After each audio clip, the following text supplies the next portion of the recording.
السلام عليكم. الذي لمتنني فيه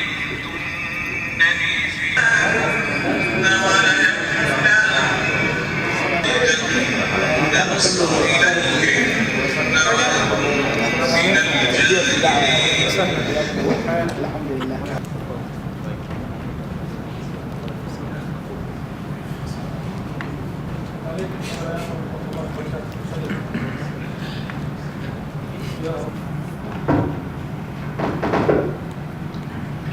السلام عليكم ورحمة الله وبركاته. أعوذ بالله السميع العليم من الشيطان الرجيم من همزه ونفخه ونفسه. بسم الله الرحمن الرحيم. Praise be to Allah alone. We will praise Him and we seek His help. Whosoever Allah guides is a truly guided one, and whosoever Allah leaves astray, no one can show Him guidance. May the peace and blessings be upon Prophet Muhammad sallallahu alaihi wasallam. Brothers and sisters, I perfectly understand today is a stormy day and a lot of dust outside, so I truly appreciate that he still made it. On our way, Sheikh Ismail, who is a very intimate friend of mine, you may have seen him with me often on the program of character recitation, reminded me when an incident that took place to Al-Imam al-Bukhari. May Allah have mercy on him. He said once, is there anyone who does not know who is Al-Imam al-Bukhari? Huh? Obviously not. And his book is the second most sound book on earth, right after the Quran. So Imam Muhammad ibn Ismail al-Bukhari, imagine if today we heard that he's given a lecture anywhere. You will find mass of people. He went to give a lecture somewhere and no one showed up. Not a single person. It was not a stormy day though. They just didn't show up. They didn't show any interest. So he started giving the lecture. And he was all alone by himself in the masjid. Somebody walked in and he just questioned him if he's alright. He said, you know that nobody's here? He said, no. He said, so whom are you teaching? He said, I made a niyyah. I made an intention to pass on this knowledge. I came to deliver this lecture, and I'm going to deliver it even if there is no audience whatsoever. MashaAllah, we have plenty of audience so far. A lecture somewhere where we have tens of thousands of audience, and sometimes we sat with the children one-on-one. Because the Prophet ﷺ said in the sound hadith, which is collected by Uthman ibn Affan, may Allah be pleased with him, خَيْرُكُمْ مَنْ تَعَلَّمَ الْقُرْآنَ وَعَلَّمَهُ. The best of all of you is the one who, look at the right order. He didn't say the one who teaches Quran, because there are stages in order to be capable to teach, have the sufficient knowledge to pass it on to others. You have to acquire it first. So the right order was, the best of you are those who learn the Quran, then teach it to others. Many people who see us in da'wah, they say, I want to become like you, I want to become a da'i, I want to become whatever. And they rush. So they say, well, why don't you join Al-Azhar University? No, it's too long, Sheikh. It's going to take forever. I can't wait for 5 years. So what do you want? You want to take a tablet, swallow it with some water, and you get up in the morning and become a scholar? What happens if anyone wanted to become a doctor? What happens? You go to pre-med, you study hard, you go to medical school, the residency, the specialty. It takes a lot of time. In order to be certified doctor, we're talking about 10 years, a whole decade, if you just take it straight one off. So it requires a lot of patience, struggle, and strength. Any science and any knowledge. It is very interesting that the very first revelation that came down upon an illiterate man, Muhammad sallallahu alaihi wasallam, was the command to learn, was the command to read. Read. And the obvious answer was, I cannot read. He said, just read. He said, I cannot read. And the command third time, read in the name of your Lord who created. And in this very first chapter of the Quran, Allah subhanahu wa ta'ala tackles science that was newly discovered in embryology. الذي خلق الإنسان من علق, who created man from the hanging blood clot. Perhaps the Arab back then had no clue whatsoever what this man is talking about, because they didn't have ultrasound, they didn't have sonars. How would they know the process of the forming of the fetus in the womb? This is entirely unseen to them. So what I'm trying to say is, in order to be a scholar or knowledgeable, you have to learn. And it's in the hadith. إنما العلم بالتعلم. إنما العلم بالتحلم. You'd like to be a scholar? Seek knowledge. Make an effort. Well, as I say, it takes time, effort, a lot of hassle, perhaps money too. Correct. And that's why the Prophet ﷺ says, whoever takes a path seeking knowledge, Allah will make his path to Jannah easy, or ease his way to paradise, because of seeking knowledge. And now we're going to have a little conflict here.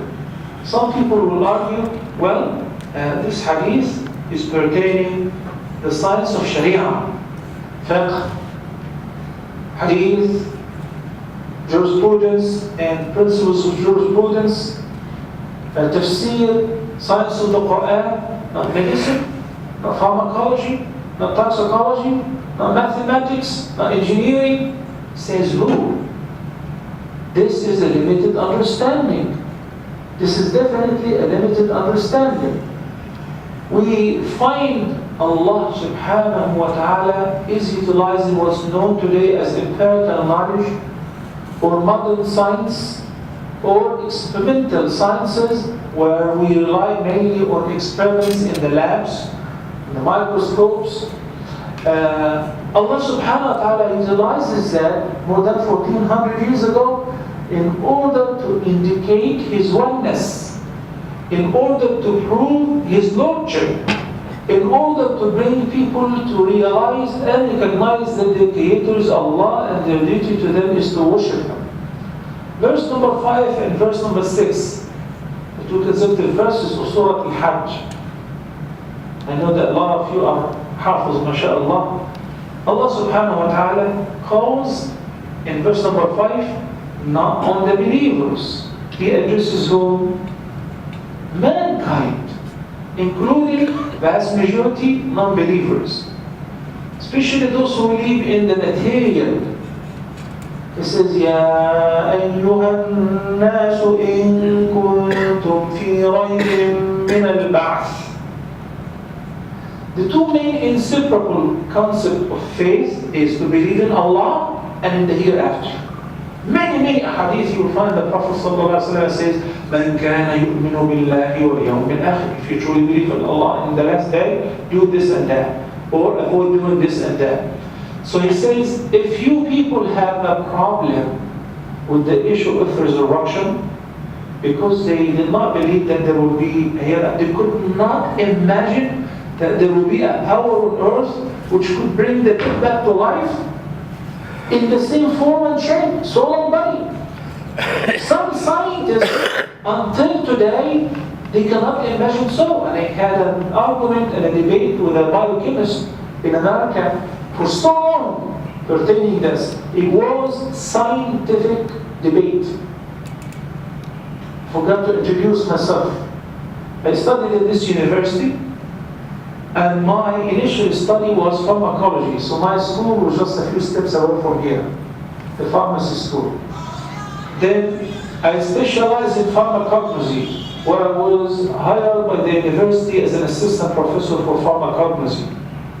But my desire to study the Sharia and its sciences was unlimited. So even after I traveled to the States and I lived there, I returned and I studied Sharia in the School of Sharia and Qanun. And alhamdulillah, I got my master's in Sharia and the PhD also, which inshallah Azza Jal next month in Sharia as well. We find out that there is a great linkage between the modern sciences, the academic studies, and the sciences of Sharia. I want to take you back to this ayah. So as I was debating this biochemist, big shot, he was shocked. He thought that he is speaking to a sheikh. So he doesn't know what Helicobacter is. So as he was speaking, he came to realize that I have a very good background about biochemistry, about pharmacology. It was my main field, etc. At one point, I regretted wasting many years of my life studying pharmacology. I regretted that. But when I traveled abroad, I only wanted to study Sharia, to tell you the truth. When I traveled abroad, when I attended debates, when I spoke to people in the hospitals, at the universities, I came to realize the ni'mah and the great gift and the blessing of Allah subhanahu wa ta'ala to comprehend both. To be speaking rationally. The other day, I had a program, curricular recitation, and there was an ayah by the end of Surah Al-Qiyamah. I was talking about when the soul reaches the trachea, right? If you're not into the medical field, rather you would say the throat, fine. But to be very specific, the trachea.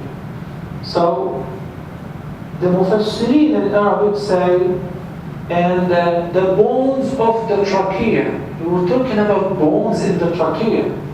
So I stopped it and said, what is this? This is nonsense. And I cannot just say this on air.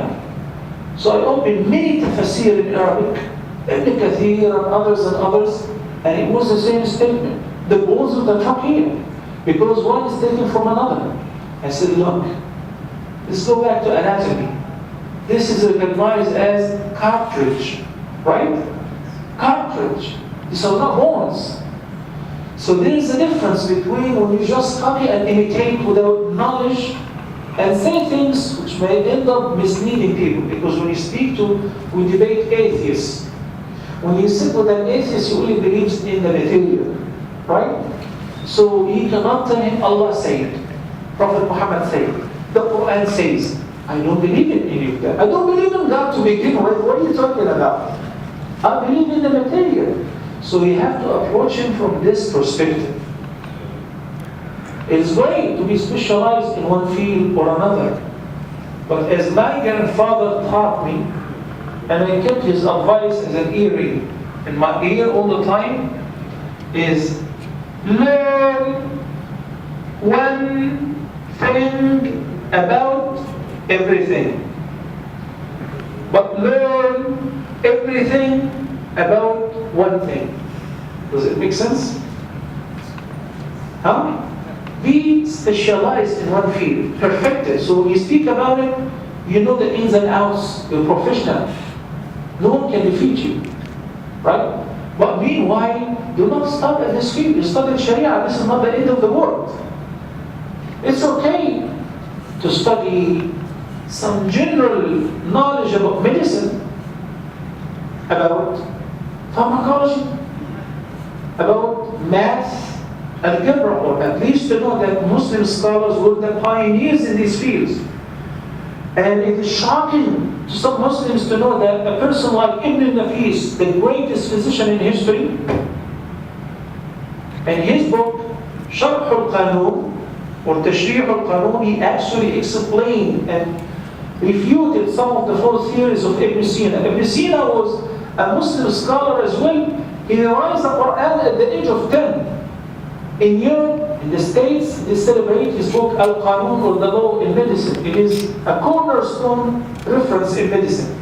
Yet Ibn Sina, even though he memorized the Quran, was Ismaili. And those who study the Aqidah, they know the different sects of Shia, Ismailis, and so on. Even though he used to pray and so on, but the catch is Ibn Nafis, let's use Ibn Nafis, Abu Bakr al-Razi, Al-Khawarizmi, and others. And Harith ibn Kilda was a physician at the time of the Prophet sallallahu alaihi wasallam. was a physician at the time of the Prophet ﷺ. These guys excelled in chemistry, pharmacology, medicine. Ibn Nafis wrote a book where he explained anatomy, he explained physiology and pathology.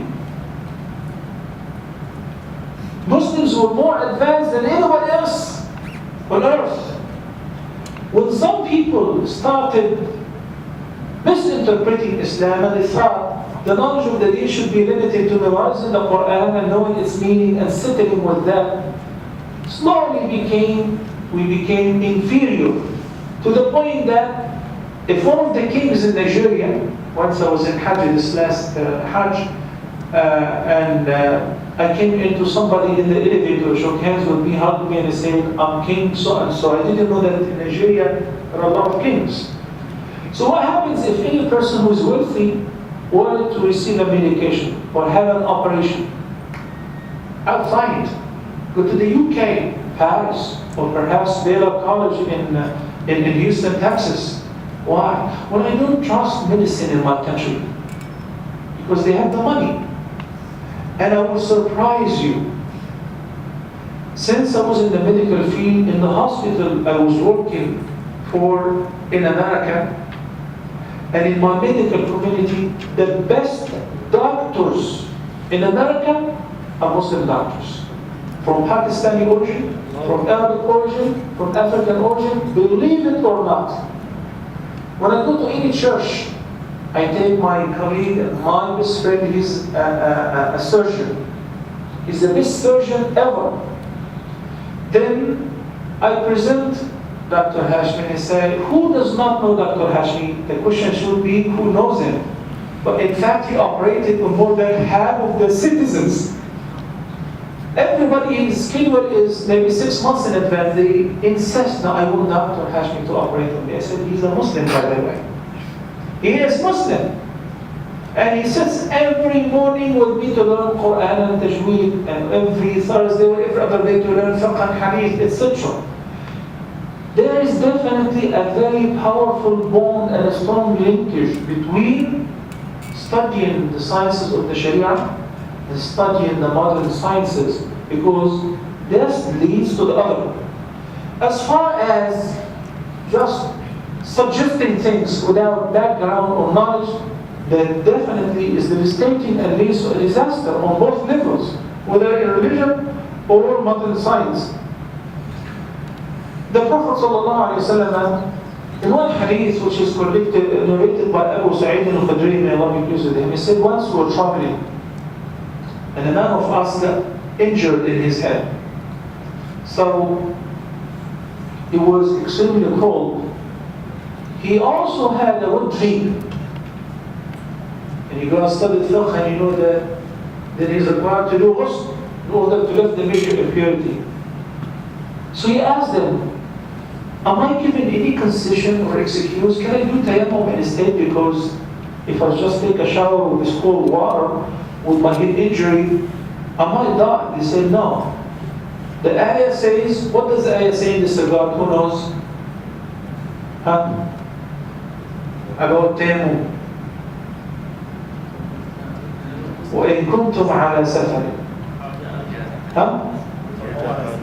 أو جاء أحد منكم من الغائط أو لامستم النساء فلم تجدوا ماء فتيمموا. They said, look, you do not fit in any of these categories. Water is available, so you must take a shower.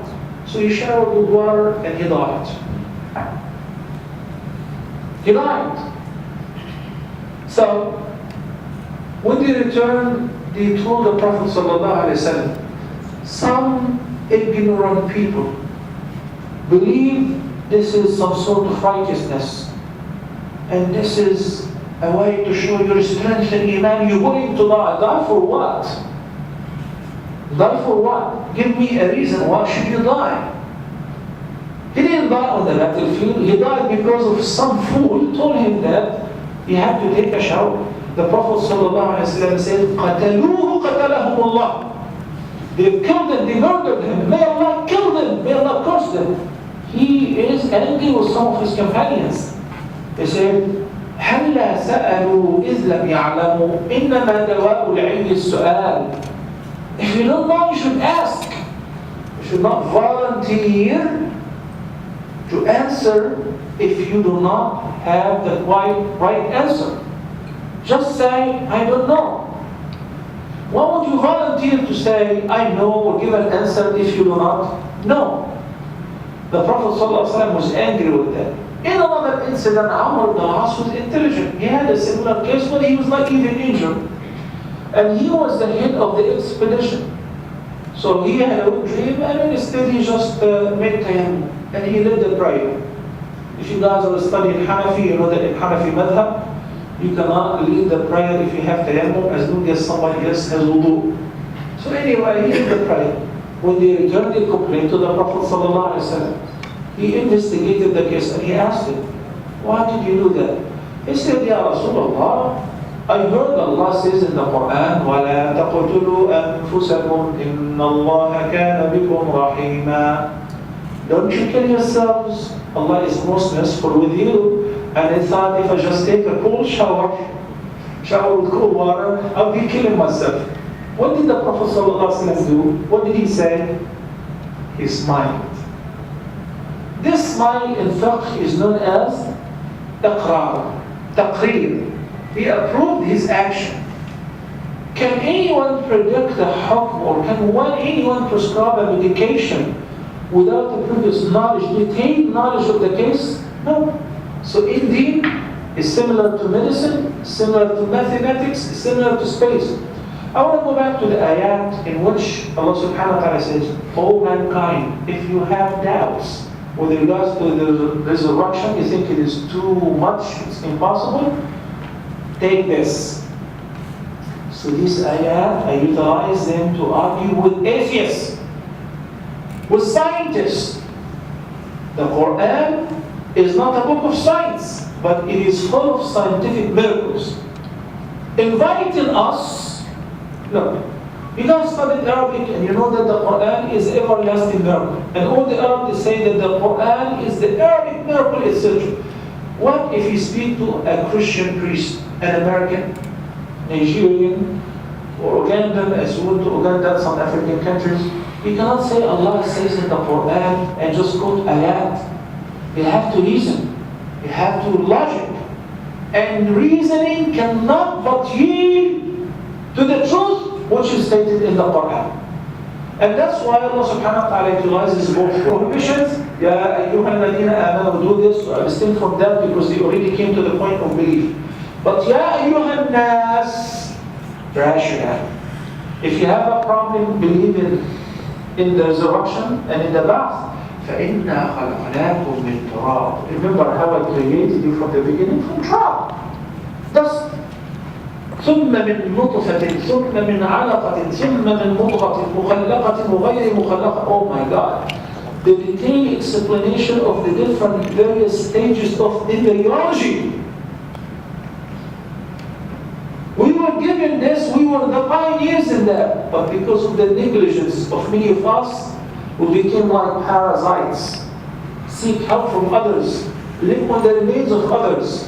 While our predecessors of the Muslim scientists and scholars who excelled in fiqh, who excelled in sharia, who excelled in medicine, who excelled in chemistry, who excelled in mathematics, you know that without Al-Khawarizmi, humanity would be in trouble because he's the one who figured out a lot of things in mathematics, the logarithms. He's the founder of that. Ibn al-Nafis is the one who discovered the pulmonary blood circulation, which the West based the knowledge based on. That's Ibn al-Nafis. And he was a faqih as well. When he moved from Syria to Egypt and he became the personal physician of the king, after a while he got sick. He built a hospital and he used to treat people for free if they cannot afford it. He got seriously sick. And his sickness lasted for 6 days. So they brought him wine. They wanted to treat him with wine as some sort of analgesics to put him to sleep. He said, no way. I'm not going to meet Allah subhanahu wa ta'ala with this haram filth in my stomach. Imagine if he's just a physician. If he's just a physician, I mean, one of the world-renowned physicians, I don't want to mention his name because he's in a very sensitive position. We were in Hajj. I was given a lecture and it touched his heart, and his spouse was along with him. He came to me after the lecture. He said, in Mina, I want to speak to you, Sheikh, about something. I said, sure. He said, you know, my position is this and this and that. I said, wow, what a big shot. And I came to perform Hajj before. I'm not going to lie to you, I drink. And all my colleagues drink. So when I came to perform Hajj before, when they returned, they threw a party for me. So I said, look, I ain't drinking anymore. One of them said, why not? I said, because I just came from Hajj. He said, so? They haven't moved the Kaaba yet, you can drink and go back. Why that? If you excel in any field of science, if you become the greatest mathematician, the greatest construction engineer, or oil engineer, the greatest philosopher on earth, but without this hidayah and the religious knowledge, then you're nothing but a big donkey. I'll tell you why. Have you ever heard of a scientist by the name Julian Huxley? Huh? Who heard about him? Huxley is very famous. He's the author of the very famous book, Man Stands Alone. Have you heard of this book? In this book, he's a biologist. He's a scientist, an American scientist. In his book, this guy was trying to prove that there is no God. Imagine a biologist who could not recognize the existence of God. And he believes that whatever we see of this homogeneous, magnificent creation just happened to come to existence as an accident. In another case, we see scientists, doctors, university professors, who worship the cow's urine as a mean of blessing. And they bow down to a cow. They bow down to a cow. So what happened to science? What happened to chemistry? What happened to advanced knowledge? Did not benefit them whatsoever. So we have to link them both. They go both hand in hand in order to make the person a true human being who is worthy of Allah's praise, who deserves to transfer from this life to a better life, very brief. No matter how long is this life, it is short and brief. Huxley claims that he's trying to prove that that world exists as a result of an accident. So he says, if we have 6 monkeys, again monkeys, if we have 6 monkeys and they sit on typewriters, they didn't have computers back then, so he said they sit on typewriters, and they keep banging on the buttons for billions of years. It is not unlikely that they will produce to us one of the poems of Shakespeare by accident. By accident. Look what science didn't do without the hidayah. Allah subhanahu wa ta'ala appointed another American scholar, scientist, who was the head of the New York Academy of Science. He refuted his misconceptions and falsehood and replied to him in a beautiful book that's called Man Does Not Stand Alone. Huxley's book is Man Stands Alone. He found himself by himself as an accident. So the book was Man Does Not Stand Alone by a scientist. And in this book, he says the theory that humanity and the world came to existence as an accident is exactly like this example. If one has 10 coins and you number them from 1 to 10. 10 quarters, 10 guinea, and you keep writing with the marker on 1, 2, 3 to 10. Then you mix them and you put them in your pocket and you shake them very well. And now I would like to ask you to take them out of my pocket one after another in an ascending numerical order. يعني, I want you to take them 1, 2, 3 to 10 in ascending numerical order. And guess what? Without mistakes. And guess what? You're not seeing what's in my pocket. Each coin has a number. The possibility mathematically of picking the first coin, which is number 1, is 1 in 10. Right? You may pick one and it's number 2. We'll try the other one, it's number 9. Or we'll go the other one. So it's 1 in 10. The second is 1 in 9. But the possibility of taking them exactly in an ascending numerical order from 1 to 10 is 1 in 10 billion. 1 in 10 billion times. So without math, without science, who's going to reply to this guy? These guys are misleading a lot of people. They say science said. I have some students in America who went astray. Once they study philosophy and science, and some scientists or atheists, they dedicate themselves to mislead students, particularly Muslim students. They don't want to take them to Christianity, rather they want to take them out of any religion. So I asked one of the students who actually converted from Islam, and I say, why don't you talk about it? Let's debate. He said, look, I want to talk to you about it. We can talk about anything, but not this one. I said, why not? He said, because you are convincing.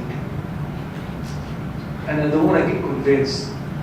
Unfortunately, it was kind of late stage, like 4th stage cancer. He's dead. Anyway, you give him chemo, you give him radiation, you give him whatever, he's dead. You just wasted money.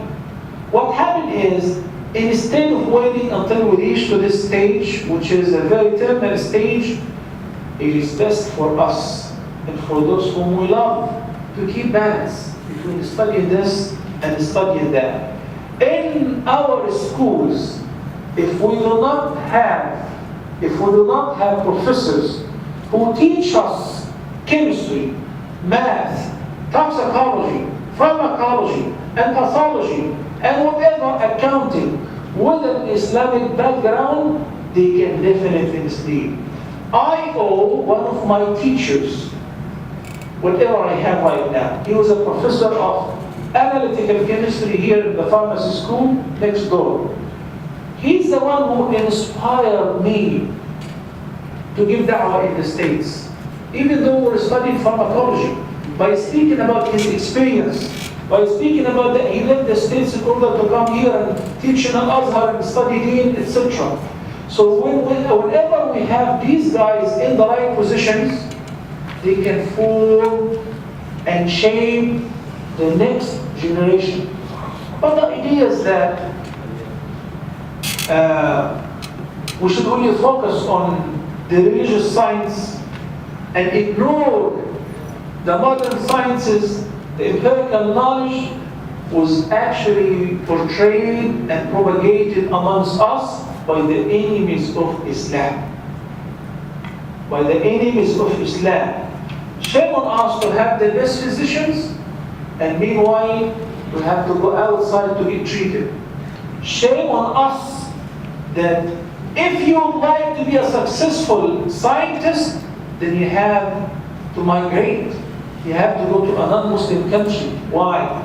Because despite the fact that we waste money right and left on filthy things, but we don't have a budget for scientific research.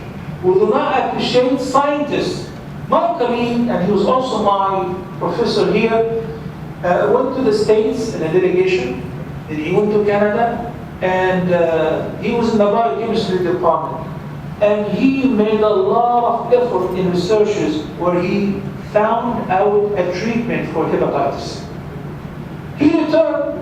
When he was there, pharmaceutical companies offered him millions to buy the patent of the medication so that he had the right to produce it and sell it.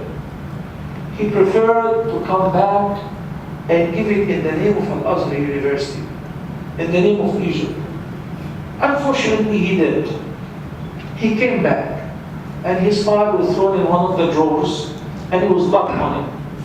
And that's it. And this is a typical story for everyone who would like to progress or show progress. So he ended up having to migrate back once again so that the non-Muslims will benefit out of our inventions, out of our discoveries, then produce it in the form of extremely expensive medications to be sold by Pfizer or Galaxy or, then we have to pay our blood in order to get this kind of medication. Somebody must have been working hard to disconnect us from being advanced and progress. Upon the collapse of the Soviet Union, some top secret evidence and informations like the WikiLeaks we have today were released.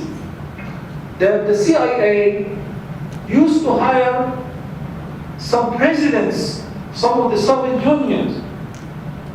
Some of these presidents, like one president, he was on the payroll of the CIA. Getting paid for what? Not to share with them military information or an infrastructure information. Rather, his task was only one thing. I want you to make close attention to this, and this is where you will find out where is the error.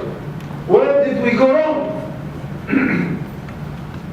They said your task is, whenever you're ready to form the ministry, if they propose to you 100 names, you choose the worst 10 names. The most unqualified people to be the ministers. Ministry of Health, Ministry of Education, Ministry of Defense, the most unqualified people. Accordingly, each one of them, when they come to choose their staff, they will choose the worst. So that's why no elections. I left this university the day they decided that the deans and the presidents and the head of the departments will be appointed, not elected. At that, I recognize that not a chance, because that means we're not going to have a qualified president. We're not going to have a qualified dean nor a qualified head of the department. Rather, whoever they are happy with him, they will put him on top of us to humiliate us, to slow down any progress. No one can say that the idea of separating the Islamic sciences from the modern medical, physical, and physiological sciences is from Islam. Let me declare this before I finish. Any knowledge, any science that is useful to humanity is Islamic. Any science that is useful for humanity is Islamic. And any science that is harmful to humanity is not Islamic. Allah subhanahu wa ta'ala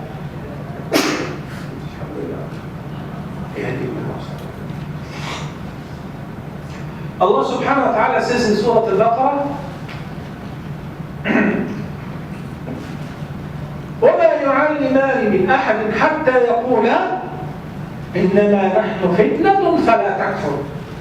So there is a science that is prohibited. Harmful science, sorcery.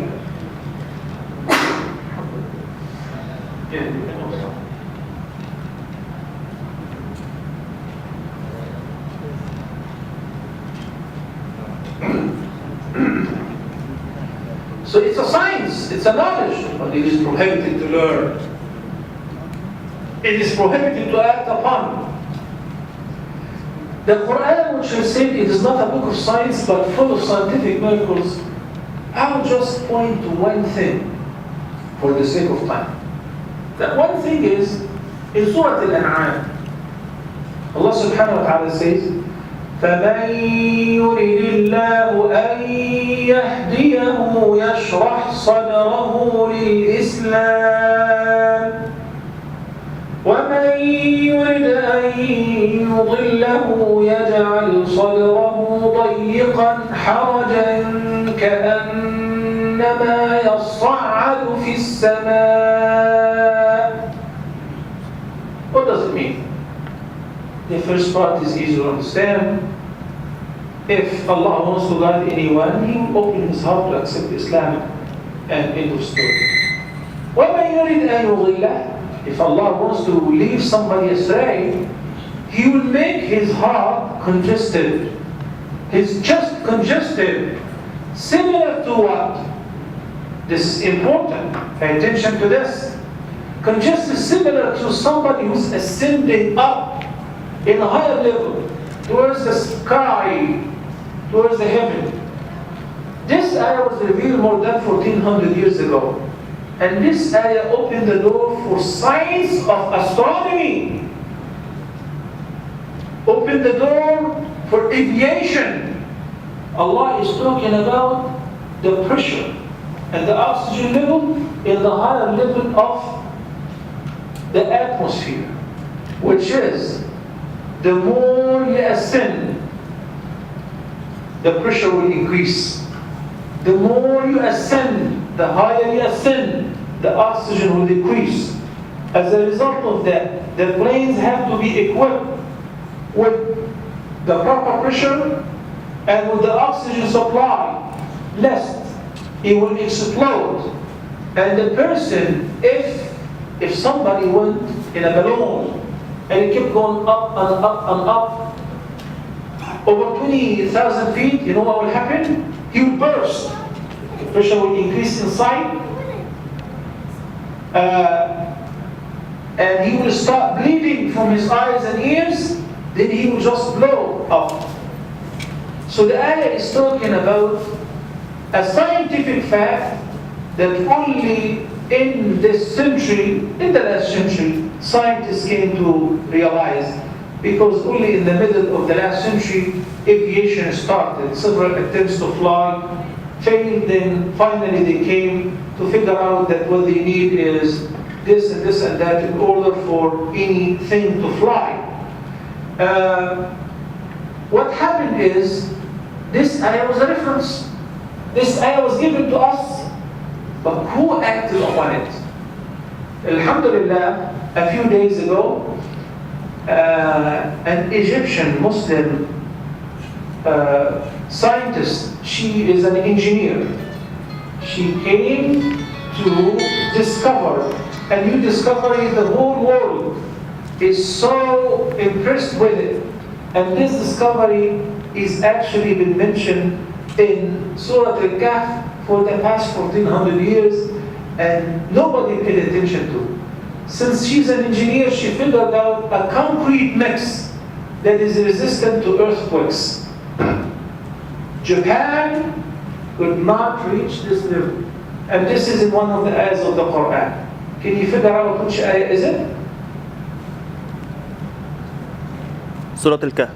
I know, أنا قلت سورة الكهف. Which ayah is it? ها؟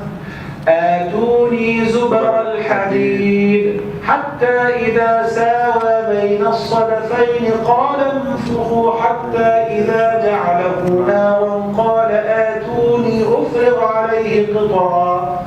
The mix is what's keeping Gog and Magog behind this wall, which was constructed by Dhul Qarnayn of alloys. The prescription is there. And I'm not going to tell you the exact details because you can just read the surah and figure out from this ayah. So the Quran is full of indications like that. If you're lazy, you'll never be able to figure out The ayah the Shaykh recited in the beginning is towards the end of Surah Al-Imran, in which Allah subhanahu wa ta'ala says, إِنَّ فِي خَلْقِ السَّمَاوَاتِ وَالْأَرْضِ وَاخْتِلَافِ اللَّيْلِ وَالنَّهَارِ لَآيَاتٍ لِأُولِي الْأَلْبَابِ. It's an open invitation to look and study that open universal book. So the believers have two books, the Quran and the universal book. Everyone, not only the scientists, are ordered and encouraged to do this ibadah, which is reflect, ponder upon the creation of Allah, the sun, the moon, كُلٌّ فِي فَلَكٍ يَسْبَحُونَ. ألم ترى ألم ترى ألم ترى ألم ترى أن الله أنزل من السماء ماء ألم ترى. 1/7 of the Quran are ayat referring to that. So Allah is challenging our intellect. Look, study, ponder. But if we neglect all of that, then we will sit back and we will remain inferior. And I would like to end with this, brothers and sisters. There is definitely a light by the end of the tunnel. And after this long night, there will be a day, and the sun will definitely rise. Last year, we used to say, it's over, not a chance. But imagine what's happening, the change in the Middle East, the Arab Spring. Imagine for the very first time in history, America apologizes officially. We've never heard about an American ambassador apologize to any country. They run in the countries and they never say sorry. American ambassador for the first time had to say sorry here for interfering with the Egyptian matter. So it is not far away that in a couple of years, only if we put our trust in Allah subhanahu wa ta'ala, we'll return back to our normal position as leaders of this world, as guidance to them, to Allah, and to believe in Allah subhanahu wa ta'ala, and bring prosperity and safety to the entire humanity. Bernard Shaw, the English writer, said, if Muhammad was alive today, he would have brought to humanity the peace and happiness which are much needed and desired by this world. We will be able to solve all the problems that the world is facing today. Muhammad sallallahu alaihi wasallam is dead, but the Quran is alive amongst us. May Allah Almighty guide us towards best. أقول قولي هذا وأستغفر الله لي ولكم. سبحانك اللهم وبحمدك نشهد أن لا إله إلا أنت نستغفرك ونتوب إليك. وصلى الله على نبينا محمد وعلى آله وصحبه وسلم. I thank you so much for inviting me, brothers and sisters, and for coming. And unfortunately, I have to be dismissed right now because we have a lecture at 4 in Ma'ali. So please allow me, and hopefully, inshallah, in the near future, we can get to meet you once again. Assalamu alaikum wa rahmatullahi wa barakatuh.